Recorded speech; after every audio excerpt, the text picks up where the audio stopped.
मेरे पापा रोज एक सुंदर लड़की घर लाते। मेरी माँ उस लड़की को लेकर हंसते हंसते कमरे में लेकर चली जाती थी। जब वह लड़की बाहर आती तो उससे चला नहीं जाता था। उनके कमरे से रोने की आवाज आती थी। वह लड़की कहती थी कि जैसा तुम मेरे साथ कर रही हो, कल को तुम्हारी बेटी के साथ भी ऐसा ही होगा। यह सुनकर मैं डर गई और सच जानने के लिए माँ के कमरे में छुप गई। इसके बाद तो मेरी रूह कांप गई, क्योंकि आज शाम को मेरे पापा एक बहुत ही खूबसूरत सी जवान लड़की को लेकर आए। मेरे पापा ने दरवाज़ा खटखटाया। मैंने दरवाज़ा खोलने जा रही थी कि माँ ने मुझे रोक दिया। वह दरवाज़ा खोलने गई। पापा के साथ में जो लड़की थी वह मुझे घूर घूर कर देख रही थी। मेरी माँ ने उस लड़की का हाथ पकड़ा और अपने कमरे में चली गई। मेरे पापा ने मुझसे कहा, मेरे लिए खाना लगा दो, अब तुम्हारी माँ कल सुबह तक बाहर नहीं आएगी।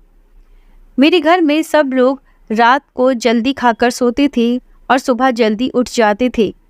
मैंने पापा के लिए खाना लगाया। पापा ने खाना खाया व आंगन में सोने चले गए और मैं अपने कमरे में चली गई। मेरा दिल बहुत घबरा रहा था। उस लड़की का चेहरा मेरी आंखों के सामने घूम रहा था।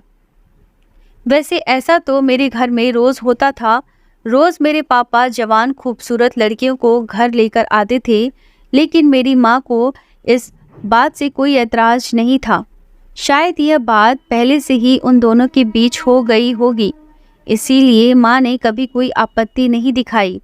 उल्टा जब पापा कोई खूबसूरत लड़की लेकर आते थे तो माँ उसे लेकर अपने कमरे में चली जाती।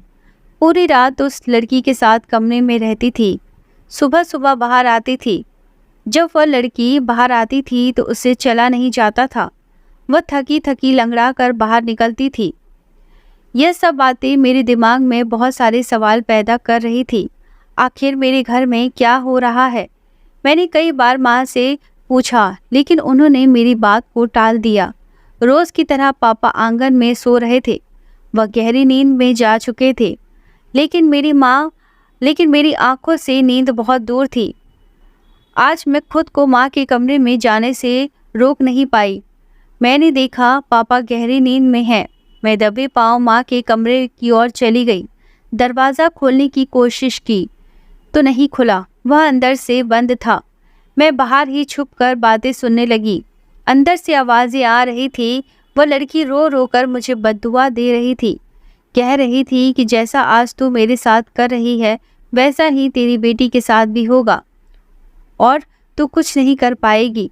मेरी माँ ने कहा, ज़्यादा नाटक करने की ज़रूरत नहीं है, जितना कह रही हूँ उतना करो।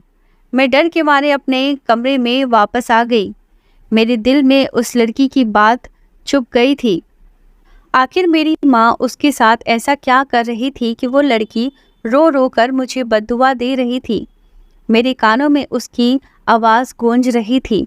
मेरी आंखों से आंसू बह रहे थे। मैं अपने बिस्तर पर लेट गई, लेकिन मुझे नींद नहीं आ रही थी। सुबह हो गई थी। मेरे पापा जग गए थे। मेरी मम्मी उस लड़की को लेकर कमरे से बाहर आई। पापा के साथ वह लड़की बाहर चली गई। मेरी माँ मेरे कमरे में आ गई। मैं गहरी नींद में सोने का नाटक करने लगी। मेरी माँ ने मुझे बहुत देर तक जगाया, तब मैं उठी। मेरे मन में उस लड़की की बद्दुआ का डर बैठ गया था। मैंने अपनी माँ से कहा कि जो लड़की कल पापा के साथ आई थी वह मेरे सपने में आकर मुझे बद्दुआ दे रही थी। मेरी माँ ने मेरी बात को टाल दिया।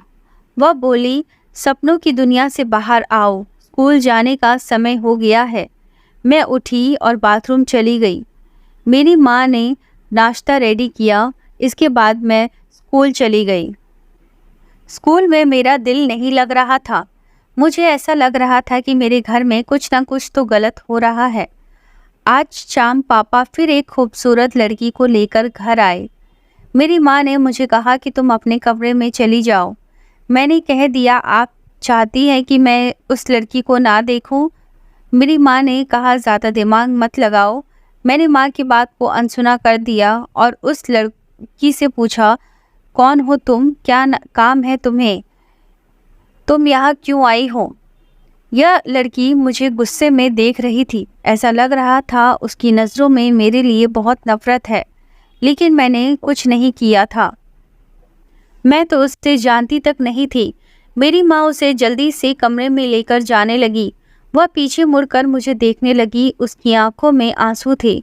शायद वह मुझसे कुछ कहना चाहती थी, लेकिन माँ उसका हाथ पकड़कर कमरे में लेकर चली गई। मेरे पापा मुझे डांटने लगे, ज़्यादा जुबान चलाने की ज़रूरत नहीं है, अपने काम से काम रखा करो। मैंने पापा के लिए खाना लगाया और अपने कमरे में चली गई। मेरे पापा ने खाना खाने के बाद आंगन में सोने चले गए। मुझे आज भी नींद नहीं आ रही थी। मेरे पापा की खर्राटे की आवाज़ आ रही थी। मैं समझ गई कि पापा गहरी नींद में सो चुके हैं। मैं चुपचाप फिर से दबे पांव माँ के कमरे में जाने लगी। दरवाज़ा तो बंद था, लेकिन अंदर से आवाज़ आ रही थी। वह लड़की बोल रही थी कि तुम्हारे घर में तुम्हारी जवान बेटी है, फिर भी तुम इतना घटिया काम करती हो। जिस दिन तुम्हारी बेटी के साथ ही ऐसा होगा, तब तुम्हें पता चलेगा कि तुम कितना गलत कर रही हो। फिर से अपने लिए बद्दुआ सुनकर मेरी आंखों में आंसू आ गए। मेरे मम्मी पापा ऐसा क्या काम करते थे कि जिससे घर में आने वाली हर लड़की मुझे बद्दुआ दे रही थी। मैंने सोच लिया था कि माँ से मैं सच जानकर ही रहूँगी। मुझे नींद आ गई। सुबह माँ मुझे उठाने आई तो मैंने अपनी माँ से पूछा, माँ मुझे बताओ कि कल रात वह लड़की यहाँ क्यों आई थी? वह बहुत परेशान लग रही थी। मेरी माँ ने कहा, बेटी वह लड़की अपने पति से परेशान थी, उससे झगड़ा करके सड़क पर खड़ी थी। तेरे पापा एक नेक दिल इंसान हैं, इसीलिए वह उस लड़की को हमारे घर ले आए। वह लड़की रात में रो रही थी। मैंने उसे समझाया। आज सुबह उसका पति और उसके माता पिता उसे लेने आए थे। वह उनके साथ चली गई। इतना कहने के बाद मेरी माँ कमरे में चली गई। मेरे दिमाग में बहुत सारे सवाल आ रहे थे। हर लड़की का तो अपने घर में झगड़ा नहीं होता होगा, और अगर होता भी है तो सब लड़कियां मेरे पापा को नहीं मिल सकती। कल जो लड़की आई थी वह शादीशुदा भी नहीं लग रही थी। मेरी माँ मुझे बहलाने फुसलाने के लिए मुझसे झूठ बोल रही थी, लेकिन मुझे यह नहीं समझ आ रहा था कि मैं सच का पता कैसे लगाऊं। एक दिन मेरे घर में सुनीता आंटी आई। वह मम्मी की पक्की सहेली थी। मम्मी और सुनीता आंटी कमरा बंद करके अंदर 4-4 घंटे बातें करती थी। मैं समझ गई कि सुनीता आंटी मेरी मम्मी की पक्की सहेली है। इन्हें तो ज़रूर पता होगा कि मेरी माँ क्या करती है। सुनीता आंटी से मैं भी बहुत घुली मिली थी, क्योंकि जब भी वह कोई नया सूट खरीदती तो मुझे नए फैशन के बारे में पूछ कर ही सिलवाती थी। कोई भी सामान, पर्स, ज्वेलरी, सैंडल खरीदती तो मेरी सलाह ज़रूर लेती थी। आज भी वह नया सूट खरीद कर लाई थी। उन्हें देखकर मैं बालकनी में चली गई। मैं मम्मी के सामने उनसे कुछ नहीं पूछ सकती थी। मेरी माँ ने मुझे आवाज़ देते हुए कहा, देख सुनीता आंटी आई है। मैंने बोल दिया, मम्मी मैं बालकनी में हूँ, सुनीता आंटी को यहीं भेज दो, मैं गमले में पानी डाल रही हूँ। थोड़ी देर बाद सुनीता आंटी मेरे पास ऊपर आ गई। उन्होंने मुझसे कहा कि मैंने यह नया सूट खरीदा है, ज़रा बताओ इसे कैसे सिलवाऊँ। मैंने कहा, आंटी आजकल कुर्ता के साथ स्ट्रीट पैजामे का ट्रेंड है, वैसा ही सिलवा लो। वह बोली, ठीक है। मैंने कहा, आंटी मेरे पापा रोज़ एक खूबसूरत सी लड़की घर लेकर आते हैं। क्या आप जानती है कि वह लड़कियां कौन है और उन्हें क्यों लेकर आते हैं? मेरी बात सुनकर सुनीता आंटी की आंखें फटी की फटी रह गई। वह बोली, क्या तुमने अपने मम्मी पापा से पूछा है इस बारे में? मैंने कहा, हाँ आंटी पूछा है, लेकिन उन्होंने सच सच नहीं बताया है। सुनीता आंटी ने कहा, अभी रुको, मैं पता करके बताती हूँ। मैंने कहा, आंटी लेकिन माँ से यह मत बताना कि मैं आपसे इसके बारे में पूछ रही थी। उन्होंने कहा, ठीक है, नहीं बताऊंगी। वह नीचे आई और माँ से बातें करने लगी। बातों ही बातों में वह माँ से बोली, कल भाई साहब के साथ कौन लड़की आई थी?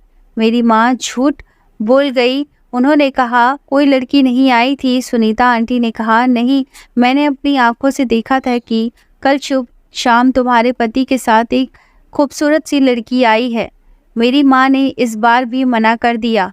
वह बोली, नहीं सुनीता, तुझे कोई गलत फहमी हुई है, हमारे घर कोई नहीं आया है। सुनीता आंटी का घर हमारे मोहल्ले में ही था। मैं तो डर गई थी कि कहीं सुनीता आंटी माँ से कह न दें कि आपकी बेटी मुझसे क्या कह रही है, लेकिन सुनीता आंटी ने कुछ नहीं कहा। वह अपने घर चली गई। 2-3 दिन के बाद वह घर आई तो उन्होंने माँ से कहा कि मैं तुम्हारी बेटी को अपने सूट की डिज़ाइन दिखाने आई हूँ। मेरी माँ ने कहा वह कमरे में है। सुनीता आंटी सीधे मेरे कमरे में आई, मुझे एक छोटा मोबाइल दिया और कहा कि हम इस तरह आमने सामने बात नहीं कर सकती, इसीलिए तब तुम अकेली होना इससे मेरे नंबर पर फ़ोन कर देना। मैंने वह मोबाइल छुपा कर रख लिया। सुनीता आंटी चली गई। आज रात पापा जब एक जवान लड़की लेकर आए तो माँ उसी कमरे में लेकर चली गई। मैंने पापा के लिए खाना लगा दिया। वह खाना खाकर सो गए। मैंने सुनीता आंटी को फ़ोन करके बताया कि वह बोली तुम चुपके से मेरे घर आ जाओ, यहीं बैठकर प्लान बनाते हैं। मैं घर से निकल गई, सुनीता आंटी के घर पहुंच गई। उन्होंने कहा जल्दी अंदर आओ, मैं तुम्हारा ही इंतज़ार कर रही थी। वह मुझे अपने कमरे में लेकर गई। वहाँ मुझे एक लहंगा पहनने को दिया। मैंने कहा आंटी ये सब क्यों, हम लोग तो प्लान बनाने जा रहे हैं। वह बोली पहनो तो पहले, फिर मैं बताती हूँ क्या प्लान है। मैंने वह लहंगा पहन लिया। इसके बाद सुनीता आंटी ने मेरा मेकअप किया। मैंने कहा आंटी प्लान तो बनाया नहीं है, ये सब क्या कर रही हो। वह बोली अभी तुम्हें सब कुछ समझ आ जाएगा। वह मुझे एक कमरे में लेकर गई। वहाँ 4-5 मर्द बैठे थे। सुनीता आंटी ने कहा तुझे यहाँ नाचना है, इन सबको खुश करना है। मैंने उन्हें मना किया तो उन्होंने मुझे धमकी दिया कि अगर मैं नहीं नाचूंगी तो इन मर्दों के पास छोड़कर चली जाएंगी। ये मर्द तुझे भूखे शेर की तरह टूट पड़ेंगे। उनकी बात मानने के सिवा मेरे पास कोई रास्ता नहीं था। मैंने उन लोगों के सामने नाचना शुरू कर दिया। सुबह हो गई तो वो मर्द सुनीता आंटी को पैसे देकर चले गए। मैंने सुनीता आंटी से कहा कि मेरे साथ ऐसा क्यों किया। तब वह बोली आज से बहुत साल पहले जब मैं कॉलेज में पढ़ती थी, एक दिन छुट्टी के समय मेरा अपहरण हो गया। कुछ लोग मुझे गाड़ी में बिठा कर ले गए थे। वह लोग कोई और नहीं, तुम्हारे माँ बाप थे। उन लोगों ने मेरे साथ ज़बरदस्ती किया, मुझे गैर मर्दों के सामने नचवाते थे और पैसे कमाते थे। सालों में लगातार तुम्हारे माँ बाप के लिए काम करती रही। मेरी जवानी ढलने लगी तो तुम्हारे माँ बाप ने मुझे छोड़ दिया और कहा कि तुम अपनी ज़िंदगी अब अपनी मर्ज़ी से जी सकती हो। वह लोग रोज़ नई लड़की लाने लगे। इससे ग्राहक बढ़ने लगे क्योंकि ग्राहकों को हर दिन एक नई लड़की चाहिए। तुम्हारी माँ के कमरे से एक दरवाज़ा पीछे की ओर है, वह खुफिया है। तुम उस दरवाजे के बारे में नहीं जानती हो। वह दरवाज़ा सिर्फ मर्दों के आने के लिए रात को खुलता है। लड़कियों को उस दरवाजे से नहीं ले जा सकते वरना सबको शक हो जाएगा, इसीलिए लड़की घर के सामने वाले दरवाजे से जाती है। तुम्हारी माँ लड़कियों को मर्दों के सामने नचवाती है। मेरी ज़िंदगी में भी तुम्हारे माँ बाप ने बर्बाद कर दिया है। तुम्हें लगता है कि मैं विधवा हूँ, लेकिन सच्चाई तो यह है कि मैं कुंवारी हूँ। मेरी कभी शादी ही नहीं हुई है। जब तक तुम्हारे माँ बाप ने मुझे इस काम से निकाला तब तक बहुत देर हो चुकी थी। मैं इस दुनिया समाज से बहाल हो चुकी थी, इसीलिए मैं भी वही काम करने लगी जो तुम्हारे माँ बाप करते हैं। इधर पूरे मोहल्ले में मेरे लापता होने की खबर फैल गई। मेरी माँ सुनीता आंटी के पास आकर बोली मेरी बेटी किधर है। वह तुमसे बहुत बातें करती थी, तुम्हें उसके बारे में पता होगा। कहीं उसका किसी लड़के से चक्कर तो नहीं चल रहा है। तब तक मैं बाहर आ गई। मुझे समझ आ गया कि मेरी माँ उन लड़कियों के से क्या करवाती थी। आज मुझसे चला नहीं जा रहा था। मेरी हालत देखकर माँ ने कहा तुम यहाँ इस तरह क्यों हो। मेरी माँ तो मुझे इस हालत में देखकर घबरा गई। मैंने कहा माँ जब आप दूसरी लड़कियों के साथ ऐसा करती हैं तब आपने नहीं सोचा कि आपकी उसके बाद उसके भी माँ बाप भाई बहन होंगे, उन सबको जितना बुरा लगता होगा। ये तो आपके बुरे काम का नतीजा है जो मेरे साथ यह काम हुआ है। सबकी बद्दुआ का असर है कि मैं आज इस रूप में आपके सामने खड़ी हूँ। आज मैं भी एक नाचने वाली बन गई हूँ। मेरी माँ ने मुझे गले लगा लिया, वह रोने लगी, कहने लगी, बेटी मैं भूल गई थी कि मेरी भी जवान बेटी है, उसके साथ भी यह सब हो सकता है, लेकिन अब मैं और गलत नहीं करूँगी। मुझे अपने आप पर शर्म आ रही है। मैंने बहुत सी लड़कियों के साथ गलत किया है, लेकिन आज के बाद मैं ये सब नहीं करूँगी। मेरी माँ की आंखें खुल गई। उन्होंने रोते हुए सुनीता आंटी की तरफ देखा तो सुनीता आंटी की आंखों में भी आंसू थे। वह बोली, मैं भी बदले की आग में जल रही थी, इसीलिए यह सब करने लगी। जो मेरे साथ हुआ मैं वही दूसरों के साथ करना चाहती थी, लेकिन मुझे एहसास हो गया कि मैंने गलत किया है। आज के बाद मैं कभी भी यह सब काम नहीं करूँगी। माँ, पापा और सुनीता आंटी ने गंदा काम बंद कर दिया। दोस्तों, हमारे आसपास जैसा माहौल होता है हम वही करने की कोशिश करते हैं। सुनीता आंटी मेरी माँ की वजह से ये सब कर रही थी। जब माँ ने यह सब बंद कर दिया तो सुनीता आंटी ने भी यह सब बंद कर दिया। तो दोस्तों, ये कहानी आपको कैसी लगी है? वीडियो अगर पसंद आई है तो वीडियो को लाइक करें और चैनल पर नए आए हैं तो चैनल को सब्सक्राइब करना ना भूलें। मिलते हैं ऐसी ही किसी अन्य कहानी के साथ। धन्यवाद।